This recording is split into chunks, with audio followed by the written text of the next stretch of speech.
Hi, my name is Teresa Moulton. I'm the editor-in-chief of the Change Management Review, and I'm here with Rick Maher, and he is the president and CEO of Adaptive Human Capital. And we're really lucky to have Rick speaking with us on disruption by design, the 6 traits of agile organizations and the leaders who lead them. So Rick, why don't you tell us a little bit about yourself and about your presentation? My pleasure, and thanks for having me, Teresa. So I'm a 30-year practitioner of change management. We were a specialized boutique change management firm that did things like the first launch of cable modem service in the United States for Time Warner Cable. Excellent. The launch of what was called a major federal shift in policy called workforce development and regional economic development. So both public and private sector we worked in. And, you know, the thing that I noticed throughout my life, I sold that firm, by the way, just 4 years ago, spinning out the intellectual property on resilience that I had developed over the course of my both educational and professional track. And so adaptive human capital is my next new career, and it's my passion. Fantastic. So I'm really, really thrilled. We are now about creating more resilient individuals, organizations, and communities. That's our mission. That sounds great. That's a big topic, you know, resistance, resilience. What does it really mean today, just in today's environment as a human, never mind, you know, at work. So that's great. And what can people expect to take away from your presentation? So, you know, I noticed over the course of my 30 years, prior to selling my firm, by the way, now owned by American Institutes for Research, global provider. Very nice. Yeah, they're doing great. I'm very happy. I noticed, though, no matter how the change, whether it's public or private sector, whether it's boardroom or mailroom, Teresa, some people tended to naturally resist any kind of change to innovate, whereas others, frankly, embrace it. We're taught people don't like change, but the truth is some folks do. So in the course of my career and a master's in IO psychology, I did research on resilience, and I did this 15, 20 years ago. And I can tell you there was little published at the time. There's a lot of discussion about it now. Because I tell folks the pace of change is never going to be this slow again. So we're going to have to get better at it.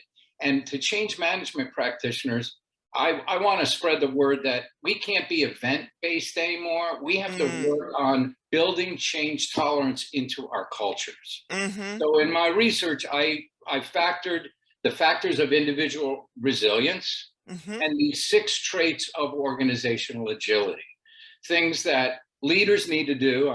In my presentation, I'll suggest to folks that they think of themselves as managers of people and time and budget, but their primary role today really is one of culture curator. Their job to create a psychological safe environment where people feel safe to try and fail, so long as they fail fast and fail forward. Failure is a learning experience as opposed to a performance correction. And we talk about the value of purpose and transformational leadership and participatory management, as I call it, making stockholders rather than stakeholders out of people. I think that people can come away with this, not only understanding an individual's natural response to change, which will help them individually, but also those they work with and serve. And then understanding the traits of agile organizations and understanding the levers they can push to help create a culture that makes change events more tolerant. And beyond that, I think drives a culture of innovation. You know, we call it disruption by design. And I tell people, look, we need to disrupt ourselves internally, lest we're disrupted externally. And if that mindset can be created as an underpinning for organizational culture, we can make change events a lot less resistant, because culturally we're expecting to be Uber and not the taxi stand. So I think folks will see it as thought-provoking, I hope. Great. It is certainly going to be energetic, and it would be a two-way conversation. And for folks that choose to, everybody will be offered an individual resiliency assessment they can take online and use a professional development tool when they leave the session. So I think folks are going to find it energizing and also thought-provoking. And that's my goal. Great. Well, we're so lucky to have you, Rick, and appreciate your time in telling us about your work and your presentation. I'm really looking forward to hearing you present it not so far from now. Yeah, I am as well. I'm energized by this. This is my passion. I think the world is in a state right now where people need to find a path forward and Yes. and a better balance in life. And everything I talk about is designed to help individuals and organizations find that balance and not just survive change, but hopefully thrive through it. So I am really energized by this, as you might be able to tell. And I'm really thankful for the opportunity, looking forward to Great. talking with folks. Well, thank you very much. We'll look forward to hearing from you in November.